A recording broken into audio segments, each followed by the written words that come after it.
Quand les nouvelles s'affolent, Métropole fait le point. Le point tous les matins, à 8h, simultanément sur Radio et Télémétropole. Le point est une courtoisie de MSC+, MSC Trading et Maché Titoni.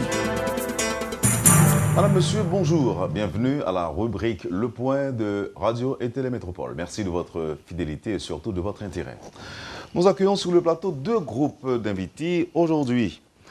D'abord, Madame Yannick Gaston-Louis de l'Institut de développement personnel et organisationnel et le professeur Amari Joseph Noël de la Confédération des Haïtiens pour la réconciliation. Aujourd'hui, ils vont nous parler de la grande marche de la jeunesse et des sportifs.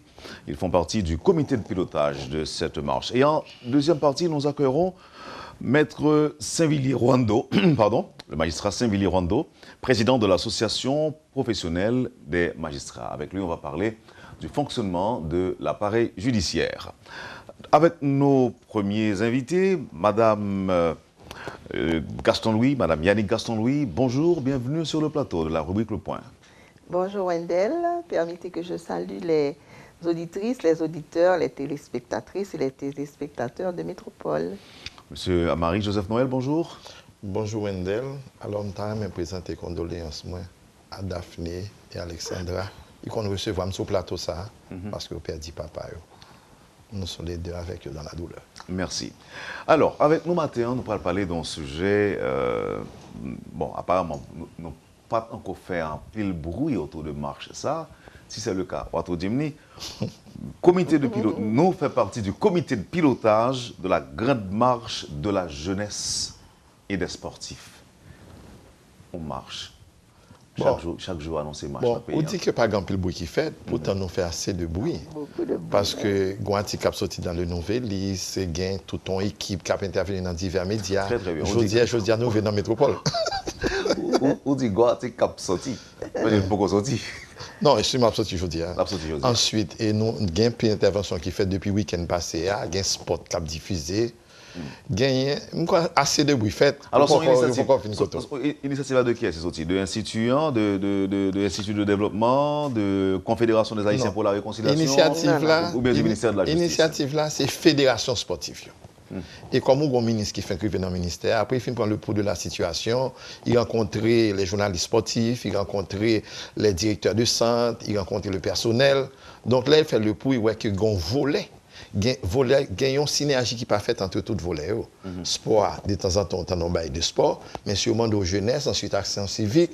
Donc, la cherche un déclic de sorte qu'il fait tout pays virer, garder secteur. Et c'est ça la fédération a fait. 22 fédérations impliquées dans l'activité. Donc, je ne sais pas si Mme Gaston a ajouté, mais... Non, alors, juste avant... on marche. Qu'est-ce que ça veut dire par marche de la jeunesse et des sportifs? Est-ce que c'est jeune monde qui va le marcher avec sportifs qui va le marcher? Non, il y a marché tout, mais tout le monde invité à marcher dans dimanche 15 mars. Là, tout la date là, c'est dimanche qui vient là, 15 mars. Marche là, nous avons plusieurs objectifs et nous avons plusieurs attentes pour le résultat de marche ça. D'abord, nous dit, quand le professeur dit, nous voulons vraiment, pour tout le monde, garder le secteur sportif, là, jeunesse, là, pas vrai? Nous dit que volet et ministère a 3 volets. Jeunesse, sport, action civique. De temps en temps, on a un petit bagage sur sport, autant des basket, autant des football, mais il y a 22 fédérations sportives. Il y a 22 disciplines sportives dans le pays. Ou pas attendez. Donc, tout, ils mettaient ensemble, ils corré avec le ministère là, et ils réfléchi, ils dit bon, comment pour nous faire, ils viennent regarder nous. On nous fait une activité publique qui tout le monde tout athlète et puis nous mettons toute population derrière nous. Parce que le sport c'est quoi Wendell? Qui ça sport apporter pour nous, pour jeunes, pour moins jeunes? D'abord, la santé physique. Nous avons besoin de sport pour santé nous. Si nous avons besoin de sport pour santé nous. Santé spirituelle, morale. Ça, sport pas prendre encore. Nous avons un pays où jeunesse là, plus de 50%, il dit 60 et quelques pourcents. Eh bien, si jeunesse a tourné vers le sport, attendez, sens de responsabilité, tolérance, persévérance, partage, solidarité, pas vrai? Discipline, rigueur, amour, tout ça, fait sport avec Bailey. Et son activité saine. L'anti moun non groupe sportif, l'on non équipe, il n'y a pas de temps pour faire l'autre bagage. Entre l'école, la pratique de son sport, sa journée est comblée. Et puis, tout esprit d'équipe, ça gagne tout autour, là, tout, et comment on dit, solidarité qui gagne l'un envers l'autre. Donc, nous voulons que nous prenions jeunesse là en main. Nous voulons aider jeunesse là. C'est futur pays, c'est demain pays, 60%. Ah ouais? Nous autres.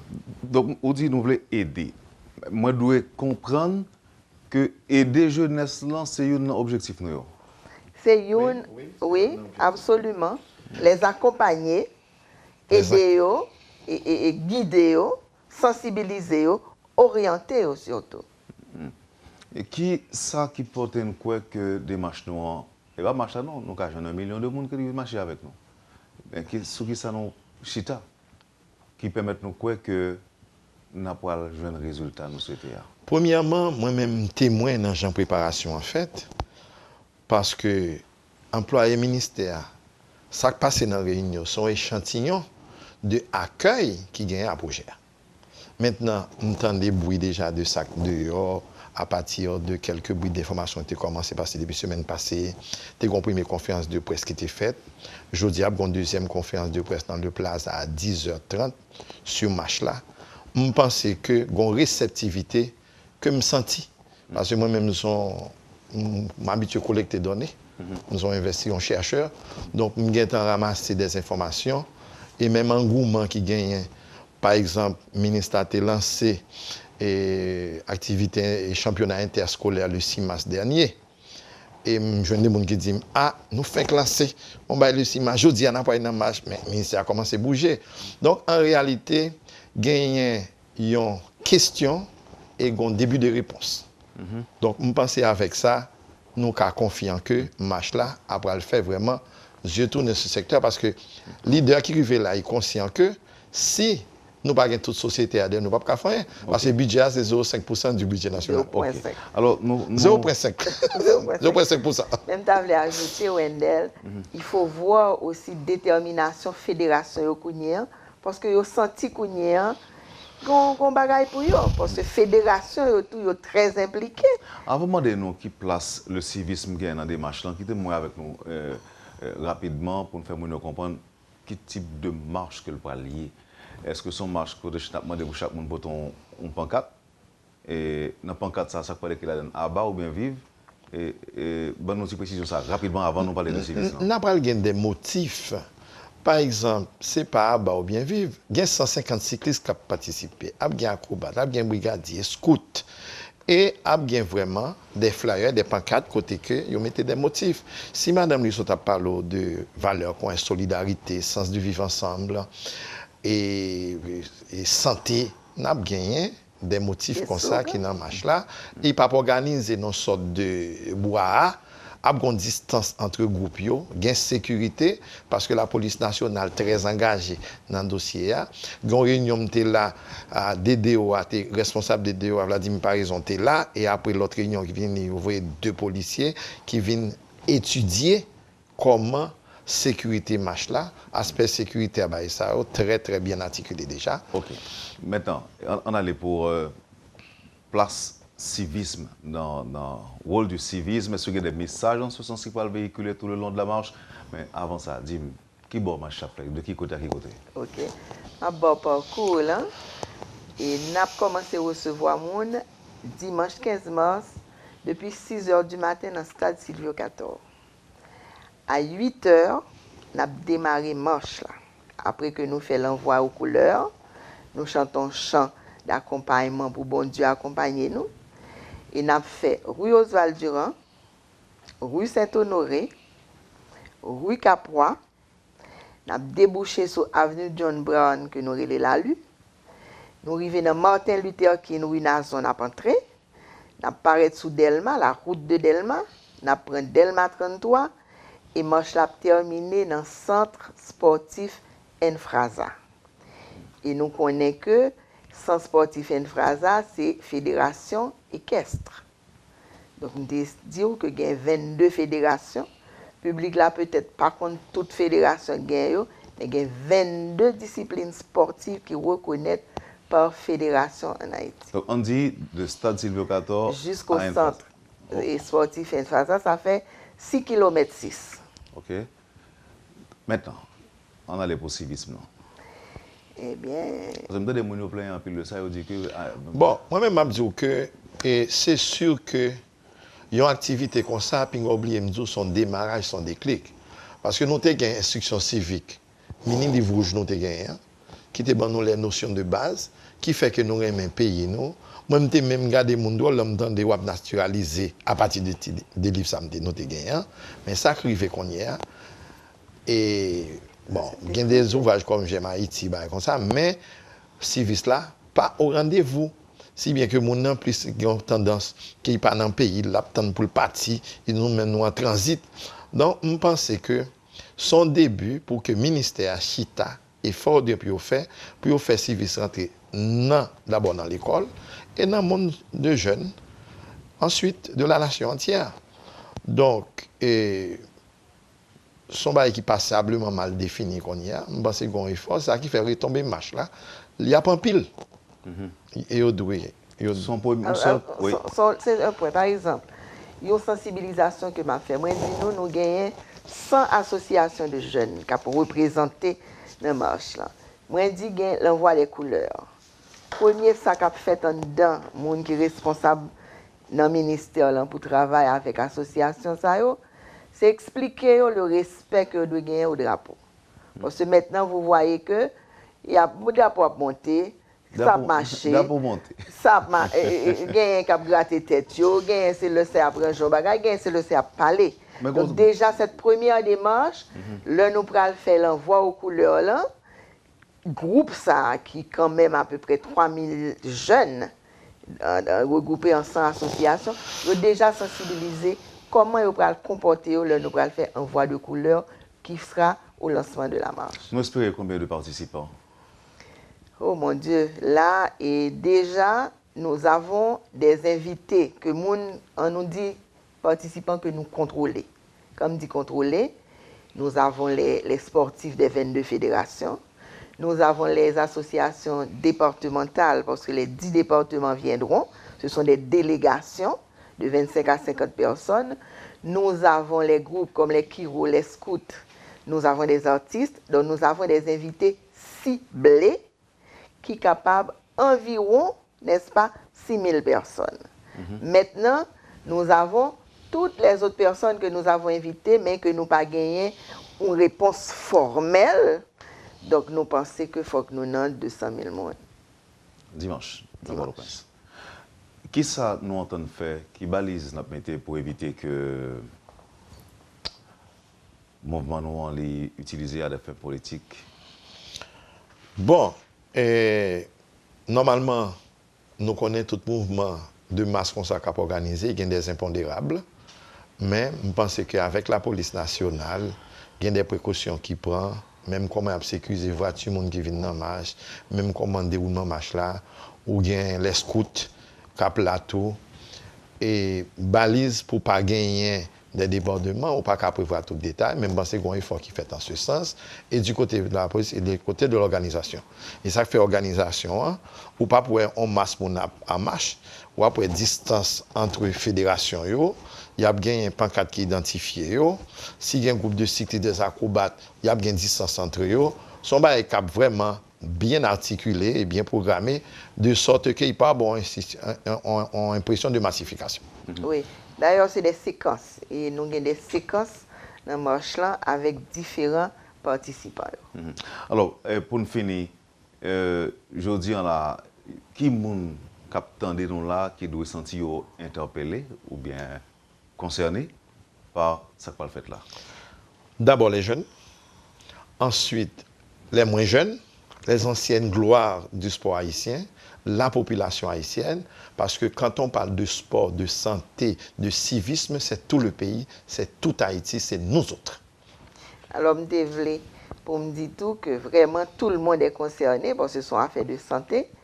Ensuite, si vous permettez, je vais un petit consigne de monde qui vient, particulièrement la gente masculine, nous demandons de mettre maillot en dedans pantalon. C'est question de sécurité, question de visibilité, clair. Il faut me dire que toute fédération, toute délégation, tout invité, il y a bon un t-shirt distinctif. Chaque département a une couleur, bien marqué marche là, et toute population derrière qui suivre là, moins encouragé à mettre tennis dans pied parce que route la longue. Sur toute route là, évidemment, nous connaissons que depuis qu'on va de masques comme ça, il y a urgence secours, pas vrai? Urgence secours là bien organisée, il y aura des ambulances, il y aura des points d'évacuation, il y aura des points de côté des ambulances qui suivent devant, derrière, au milieu, et il y a une ambulance aussi sur tout parcours là, et de l'eau pour les participants qui sont capables besoin de l'eau. Yannick Gaston-Louis, ma propre c'est directeur opération dans l'Institut de développement personnel et organisationnel. Mais je dis c'est en tant que membre comité de pilotage de la Grande Marche de la jeunesse et des sportifs que vous avez intervenu jeudi là. M. Amari Joseph Noël, lui-même qui dans la Confédération des Haïtiens pour la réconciliation, dernière question, quelques secondes. Et me directeur de l'école tout, mais avec jeune, parce que c'est directeur Institut La Sève. Très bien. Alors, dernière question, comment, ou toujours quoi dans la réconciliation? Non seulement moi là, ça fait partie de ma vie maintenant. Donc, on bataille pour la réconciliation. 10 ans dans le cadre de Confédération des Haïtiens pour la réconciliation et maintenant, m'a lutté pour moi, ces Haïtiens chita ensemble pour nous jouir de pays ça, tant qu'il y a gourmet entre nous.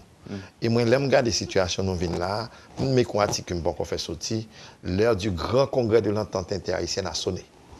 Ah bon? Quoi ça? Parce que là-bas, elle n'a pas être pis noir, ça veut dire l'issue est proche. Que lumière approche. Oui, nous avons un peu d'espoir avec ces paroles. En tout cas, merci un peu. Merci nous à toi. Avec moi.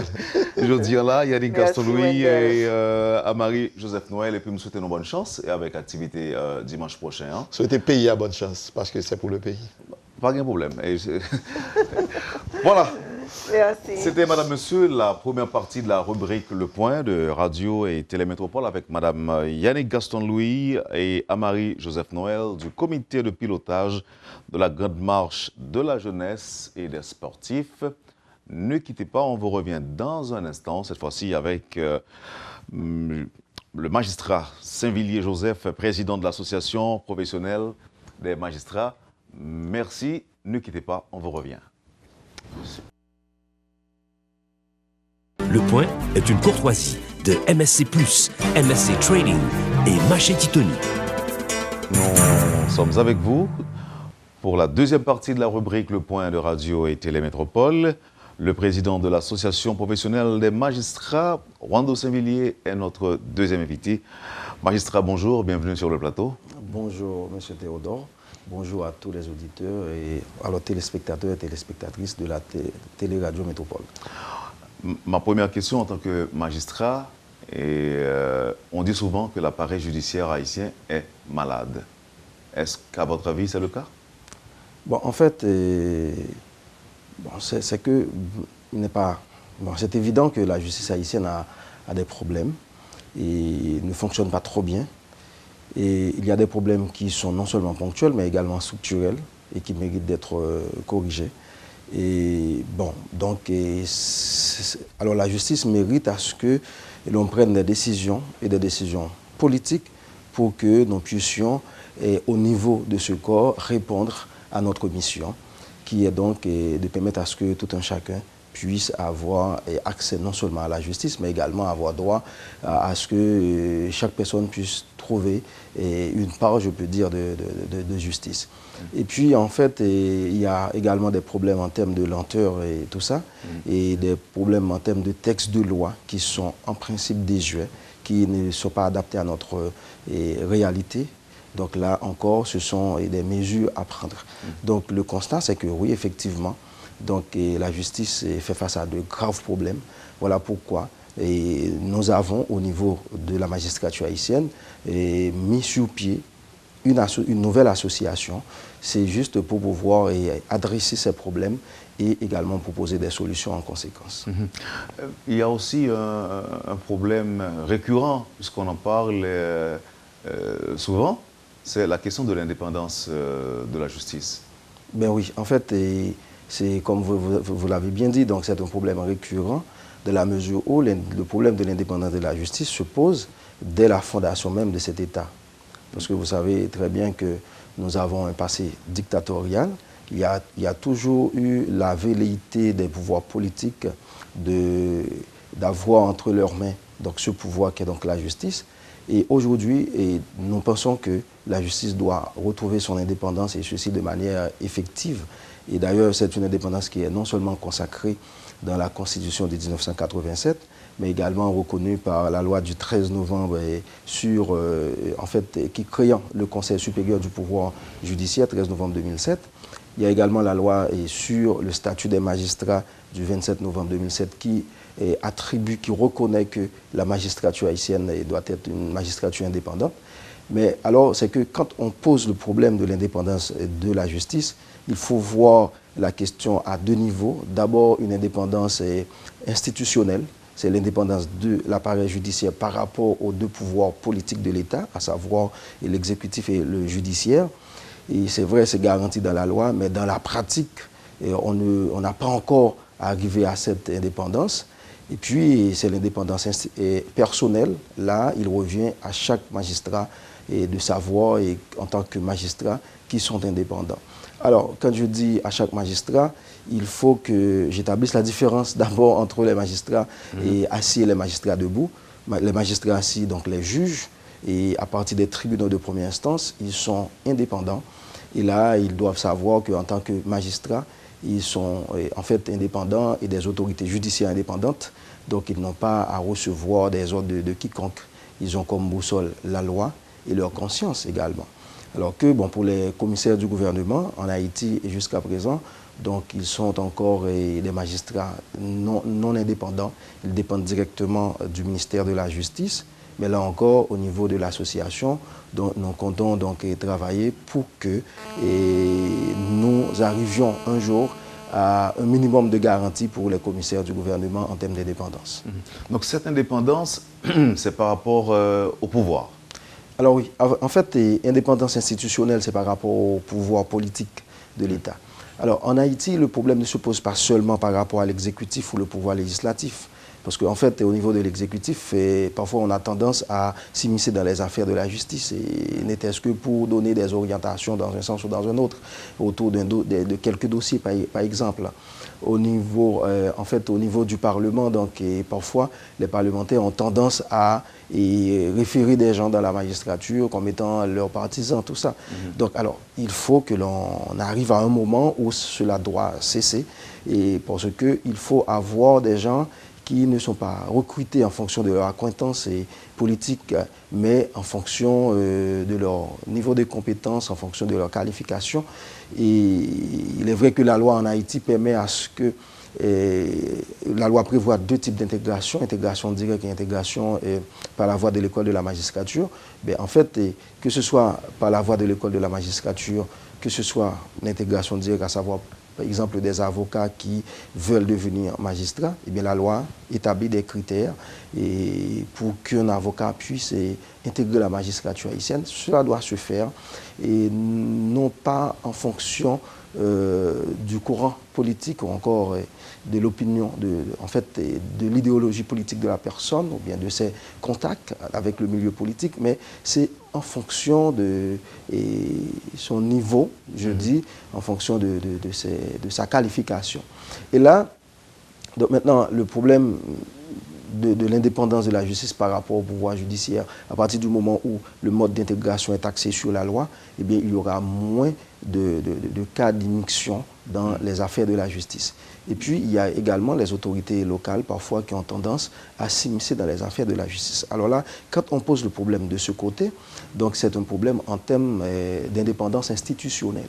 Mais de l'autre côté, il y a aussi l'indépendance personnelle du magistrat, où chaque magistrat doit savoir qu'il est indépendant, même vis-à-vis de ses collègues, même vis-à-vis de ses pairs.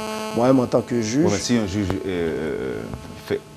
abuse de ses pouvoirs, par exemple, comment le plaignant, ou encore, que doit-il faire le plaignant? Est-ce qu'il y a recours contre un magistrat, par exemple? Donc, en fait, alors, quand on dit qu'un magistrat a abusé de son pouvoir, et là, il faut poser cette question, le problème à plusieurs niveaux. D'abord, si, par exemple, un magistrat, un juge, par exemple, a pris une décision, et que dans l'exercice de ses fonctions, il a rendu une décision et qu'une partie n'est pas d'accord avec, eh bien la partie peut exercer des voies de recours, soit aller en appel ou au niveau de la Cour de cassation. À ce moment-là, donc le juge peut toujours commettre une erreur. En fait, ça peut arriver que le juge a mal décidé et peut-être il a commis un excès de pouvoir parce qu'il n'a pas tranché suivant la loi. Mais là, ce n'est pas la personne du juge qu'il faut attaquer, donc c'est la décision qu'il faut attaquer. Et parce que la loi permet à ce que la personne, dans une société démocratique, puisse avoir des recours contre une décision judiciaire.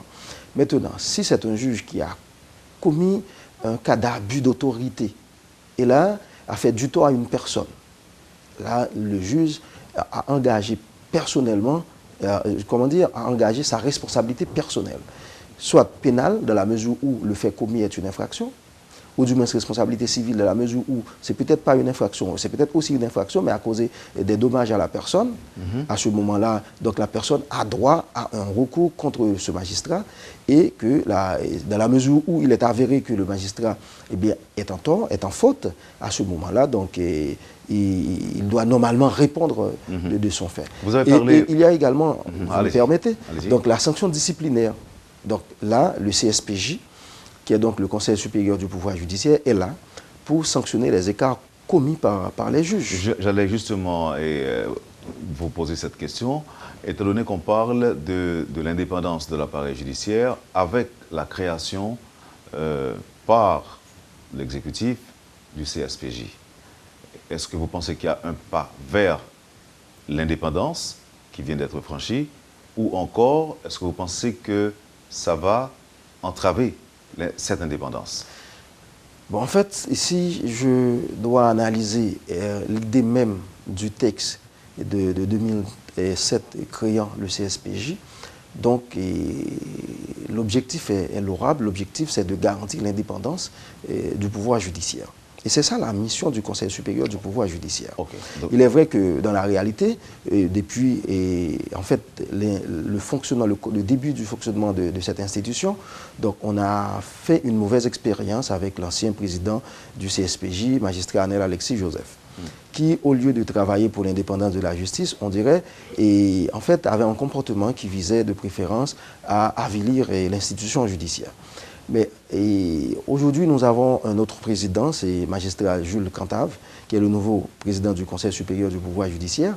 Et là, nous espérons qu'avec lui, eh bien, il va, de concert avec les autres membres de ce conseil, donc j'espère qu'ils vont ensemble travailler et conformément à la loi pour que la justice soit effectivement indépendante. Était-il membre de l'association professionnelle des magistrats? Non, en fait, il n'était pas membre, et jusqu'à présent, il n'est pas encore membre de l'association professionnelle des magistrats, mais c'est un ancien membre d'une autre association de magistrats qui existe bien entendu avant nous, et c'est l'association, c'est l'ANAMA. Donc, à un moment, je crois qu'il était vice-président de l'ANAMA. Mais en fait, l'idée, c'est qu'un magistrat qui a pensé à intégrer une structure associative, et c'est déjà quelque chose parce que nous pouvons dire que c'est une personne qui voit déjà l'intérêt de la magistrature, qui vise déjà l'indépendance de la magistrature. Mais aujourd'hui, il a une grande responsabilité. En tant que président du Conseil supérieur du pouvoir judiciaire, là, il doit se mettre à l'œuvre, il doit travailler pour que, effectivement, la justice devienne une institution indépendante. Et revenons sur la désuétude des textes de loi dont vous avez parlé au début de l'interview. Comment adresser ce problème et comment le résoudre aussi? Bon, en fait, alors d'abord, il faut commencer par modifier les lois.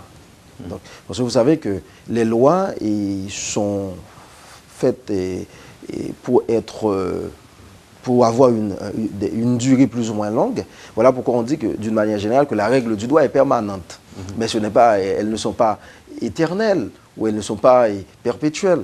Donc en fait, nous avons des textes de loi qui datent de 1826 et 1835. Donc c'est le cas du Code civil haïtien où en substance, les lois sont datées de 1826, alors que le Code des pénales, le Code d'instruction criminelle, ce sont des textes qui datent de 1835. Et nous sommes aujourd'hui en 2015. Donc, ces textes-là ne sont plus adaptés à notre réalité en tant que peuple.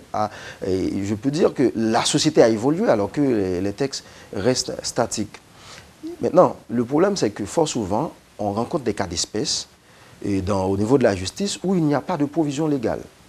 Maintenant, quand c'est en matière civile, donc le juge a des référents, et en fait, le juge peut toujours se référer à la jurisprudence, à la doctrine ou à la coutume pour trancher. Mais le problème, c'est en matière pénale, par exemple. En matière pénale, donc, le juge ne peut rien faire dans la mesure où la loi ne dit rien. Le juge ne peut pas inventer des textes, des règles. Et il doit donc reconnaître que la loi ne dit rien. Eh bien, il n'y aura pas de sanction pour la personne, même si le fait commis par la personne est socialement répréhensible, ou du moins révolte la conscience de la société. Et là, moi-même en tant que magistrat, et avec mes collègues, bien entendu, que ce soit au niveau de l'association professionnelle des magistrats et d'autres collègues qui ne sont pas encore des membres de l'association, eh bien, fort souvent, nous nous retrouvons face à des vides. Et ça crée beaucoup de problèmes. Et en tant que journaliste, et vous le savez très bien, des fois, il y a un problème au niveau de la justice, et vous faites appel à 15-20 avocats, et bien, il y aura 15-20 interprétations et complètement différentes, et qu'on peut toujours interpréter les lois. Mais il y a tellement de vides, tellement de lacunes, eh bien, ce ne sont pas des approches scientifiques. Il est permis d'interpréter les lois? De toute façon... Même si on a l'impression que c'est la règle, c'est la norme. En fait, oui, il faut... De toute façon, pour appliquer la loi, il faut l'interpréter. Mais il y a plusieurs types ou encore plusieurs niveaux d'interprétation. Au niveau de la justice, nous faisons, nous-mêmes magistrats, des interprétations de la loi juste pour pouvoir mieux la comprendre, mieux l'appliquer. Les avocats interprètent la loi juste pour pouvoir mieux défendre la cause de leurs clients. Mais là c'est de manière intéressée. Justement. Est-ce qu'on dit que la loi est d'application stricte? Alors ça dépend. Donc je vais répondre à ça tout à l'heure. Mais alors que les juges, la justice interprète la loi par rapport à un cas d'espèce juste pour pouvoir l'appliquer. Mais ce n'est pas de manière générale ou par voie réglementaire. Alors c'est le Parlement qui peut interpréter la loi et donner un sens à un texte de loi, et ce sens-là sera, et cette interprétation sera, je peux dire, obligatoire pour tout le monde. Alors on dit que ce n'est pas voie réglementaire, mais la justice, un juge n'a pas ce droit. Il doit tout simplement interpréter la loi en vue de son application à un cas d'espèce donné. Maintenant, par rapport à ce que vous venez de dire, la loi est d'interprétation stricte, c'est en matière pénale, en matière fiscale par exemple. C'est d'application ou d'interprétation? Alors, en matière pénale, on dit que la loi est d'application et d'interprétation stricte. Ok, les deux alors. Oui, justement. Donc même s'il y a des cas qui sont similaires, eh bien, on ne peut pas appliquer, par exemple, à un cas d'espèce, tel texte de loi, parce que, donc, on voit que ce cas d'espèce ressemble à celui qui est incriminé dans la loi. Non, on ne peut pas le faire. En matière pénale, il faut que ce soit exactement ce fait qui est reproché par la loi. Maintenant, même si ce cas ressemble à celui qui est incriminé dans la loi, eh bien, on va reconnaître que s'il n'y a pas de texte de loi, eh bien, on va dire que la personne n'est pas en faute. Parce que le principe en matière pénale, c'est nous la poena sine lege, nous l'um crimen sine lege. C'est-à-dire qu'il n'y a pas de châtiment sans loi. Mais c'est dans le domaine pénal, dans le domaine du droit fiscal, par exemple. Mais en matière civile, on peut interpréter la loi, et ceci pas de manière stricte, pas de manière... la loi peut avoir une interprétation et application qui n'est pas tout à fait stricte. Alors, en matière civile. Maintenant, si l'on doit revenir sur les textes de loi, qui, par exemple, doit prendre l'initiative? Justement, parce que je n'avais pas eu le temps de répondre vraiment à la question. Alors, en principe, c'est le pouvoir exécutif et le pouvoir législatif. Le pouvoir exécutif à travers le gouvernement, donc ils peuvent décider. Et la société? Des éléments de la société qui s'y connaissent, par exemple? D'accord, un moment, c'est qu'au niveau de l'exécutif, on peut estimer que tel texte de loi est dépassé. Et bien là, on rédige un texte qui est donc un projet et on dépose le projet de loi au niveau du Parlement. Et le Parlement va, et si toutefois, le Parlement va faire son travail en termes de vote du texte. Maintenant, le législatif peut aussi prendre l'initiative, soit à travers une des deux chambres, ou du moins à travers un ou plusieurs parlementaires, eh bien, ils peuvent prendre des initiatives pour faire des propositions de loi. Là, normalement, c'est ça. Maintenant, de l'autre côté, pour la société, au niveau de la société civile, eh bien, des organisations peuvent travailler sur des textes, peuvent estimer que dans tel domaine, il y a un texte de loi qui est désuet, eh bien, ils peuvent donc faire un travail en termes de propositions pour modifier ce texte. Eh bien là, étant donné que donc, les organisations de la société civile ne peuvent pas aller directement au Parlement pour déposer le projet par devant le bureau du Sénat ou du moins de la Chambre des députés, donc ils vont devoir en fait essayer d'aborder des parlementaires, et des parlementaires qui épousent la cause peuvent donc assumer cette responsabilité, à savoir prendre ce texte en main pour en faire le dépôt au niveau du Parlement. De même, au niveau de l'association professionnelle des magistrats, il y a pas mal de textes que nous estimons qui sont désuets. Nous comptons travailler autour de ces textes-là et faire des propositions en conséquence. Mais en tant qu'association de magistrats, nous ne pouvons pas nous-mêmes aller déposer ces projets, ces travaux au niveau du Parlement, mais nous pouvons toutefois demander à des parlementaires de prendre ça en main. De le soutenir. Justement. Et aussi, nous pouvons aussi faire part de telle ou telle proposition à l'exécutif, alors en particulier au ministère de la Justice et pourquoi pas au CSPJ aussi. On va terminer, Wando Saint-Villiers, en ce qui concerne la lenteur de la justice. Est-ce que vous pensez que c'est un problème qu'on peut résoudre? Ben oui, on peut résoudre ce problème. Comment? Mais maintenant, pour le résoudre, il faut d'abord commencer par avoir beaucoup plus de tribunaux dans le pays. Et parce que nous avons seulement 18 tribunaux de première instance pour tout le pays. Donc, une personne qui a un problème et qui dépasse la compétence du tribunal de paix de la Gonave doit rentrer à Port-au-Prince. Et maintenant, il faut avoir plus de tribunaux. À ce moment-là, il y aura un rapport de proximité entre la justice par rapport aux justiciables, et plus de tribunaux de paix, plus de tribunaux de première instance, et pourquoi pas plus de cours d'appel. Mais on aura toujours la cour de cassation. Et ça, c'est un premier pas. Deuxièmement, il faut donner des moyens matériels, des moyens techniques aux magistrats, aux commissaires du gouvernement également. Il faut aussi beaucoup plus de magistrats. Donc, il faut, bien entendu, modifier les textes de loi parce que nous avons un droit vraiment formaliste et où des fois on est obligé de rentrer dans un carcan de procédure. Eh bien, là, c'est qu'il faut alléger les procédures pour que ça puisse aller beaucoup plus vite. Donc là, moi-même, je pense que il y a des mesures à prendre et pour résoudre des problèmes structurels en termes de textes de loi, et également pour construire de nouveaux tribunaux, mais il faut aussi donner des moyens matériels, des moyens techniques à la justice pour qu'elle puisse faire son travail. Ça, on parlait de la lenteur de la justice. Avez-vous une proposition à faire pour résoudre le phénomène de la détention préventive prolongée? En fait, la première proposition à faire, c'est d'abord de demander à mes collègues magistrats de veiller à ce que, quand ils doivent normalement faire procéder à l'arrestation de certaines personnes qui ont des démêlés avec la justice, il faut que ce soit fait dans le cadre de la loi. Parce que c'est aussi la police a son travail à faire. Donc, en ce sens que, le plus souvent, il y a des cas d'arrestation qui sont en fait arbitraires. Et là, dans ces cas-là, comment dire, ça contribue à augmenter le nombre de détentions. Donc d'abord, c'est de faire les arrestations dans le cadre de la loi. Et deuxièmement, c'est aussi d'être diligent, d'aller plus vite.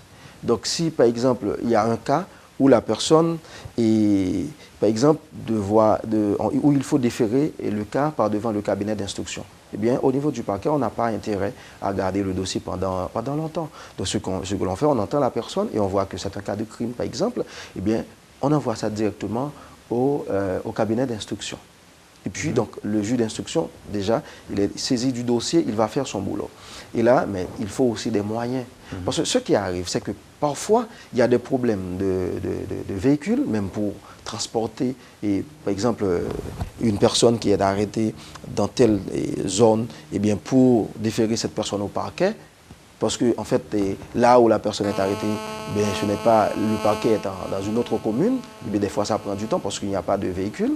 Eh bien, il faut donner des moyens à la police, il faut donner des moyens au parquet, il faut aussi donner des moyens aux juges d'instruction, parce que je connais des juges d'instruction qui ont de la volonté et qui veulent donc travailler véritablement, mais le problème, ils n'ont pas suffisamment de moyens pour faire le travail. Donc, si vous allez faire si vous allez lire un journal, et en titre, vous voyez Haïti Justice ou encore Haïti Sous-développement Justice. Qu'est-ce que ça vous dirait? Bien, Haïti Justice, Haïti Sous-développement Justice. Haïti Justice, Haïti Sous-développement Justice. Mais en fait, bon, cela me dirait beaucoup. Parce qu'en fait, il y a, bon, d'abord, les institutions fonctionnent, ils ont besoin des moyens, mais il faut aussi, et au niveau de l'État, que l'on ait les moyens vraiment. Alors, des moyens en termes de prévision budgétaire pour, en fait, doter la justice, par exemple, de matériel suffisant. Moi-même, je pense qu'on ne peut pas aussi penser au développement sans penser à la justice. D'abord, ça doit être une politique, ça demande une volonté de la part de l'État. Moi-même, je dirais que l'État doit d'abord commencer par donner à la justice les moyens nécessaires pour qu'elle puisse faire son travail, pour qu'elle puisse fonctionner. Parce que quand la justice va bien, il y aura moins de criminalité. Il y aura le problème d'insécurité, donc il y aura moins de cas d'insécurité.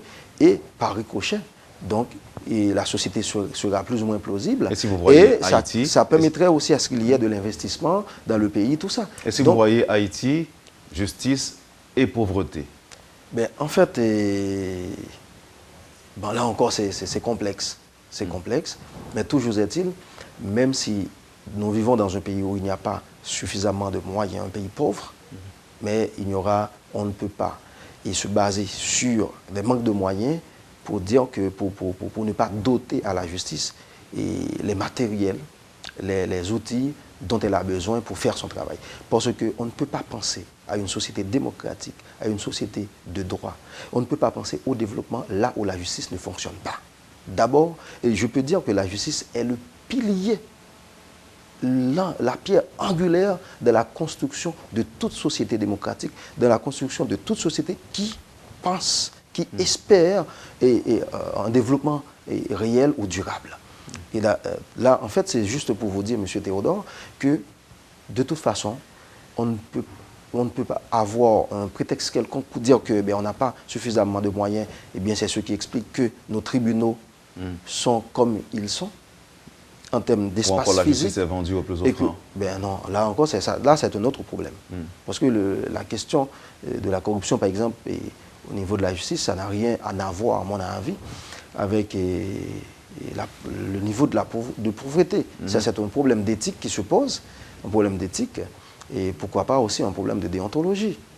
Mais moi-même, j'insiste pour dire que, eh bien, si on veut véritablement construire une société démocratique, une société de droit, si on pense au développement, il faut d'abord penser à faire de la justice une institution forte, une institution indépendante, et comme ça, donc, on commencera par avoir une société prospère. Merci. Saint-Villiers, ou encore Wando Saint-Villiers, président de l'association professionnelle des magistrats. Nous étions contents d'avoir la possibilité de vous poser quelques questions ce matin. D'accord, merci M. Théodore et merci à la Télémétropole qui a reçu l'association professionnelle des magistrats à travers vous. À travers moi. Mais même si j'ai le sentiment, et c'est peut-être aussi votre sentiment, que nous n'avons pas eu suffisamment de temps pour tout débattre. Ce n'est que partie remise. Je vous promets une autre émission et pour voir beaucoup plus, en fait, pour aborder en profondeur la question du fonctionnement de l'appareil judiciaire. Ce sera fait, c'est promis. D'accord. Merci. Vous avez suivi, madame, monsieur, la rubrique Le Point de Radio et Télémétropole. 2 groupes d'invités sur le plateau aujourd'hui. Yannick Gaston-Louis et Amari-Joseph Noël qui nous parlaient justement du comité de pilotage de la Grande Marche de la jeunesse et des sportifs. Et en deuxième lieu, on a reçu le président de l'association professionnelle des magistrats, Wando Saint-Villiers. Merci de votre intérêt, merci de nous avoir accueillis chez vous. Passez une bonne journée avec Métropole et à demain. Quand les nouvelles s'affolent, Métropole fait le point. Le point tous les matins à 8h, simultanément sur Radio et Télémétropole. Le point est une courtoisie de MSC+, MSC Trading et Maché Titoni.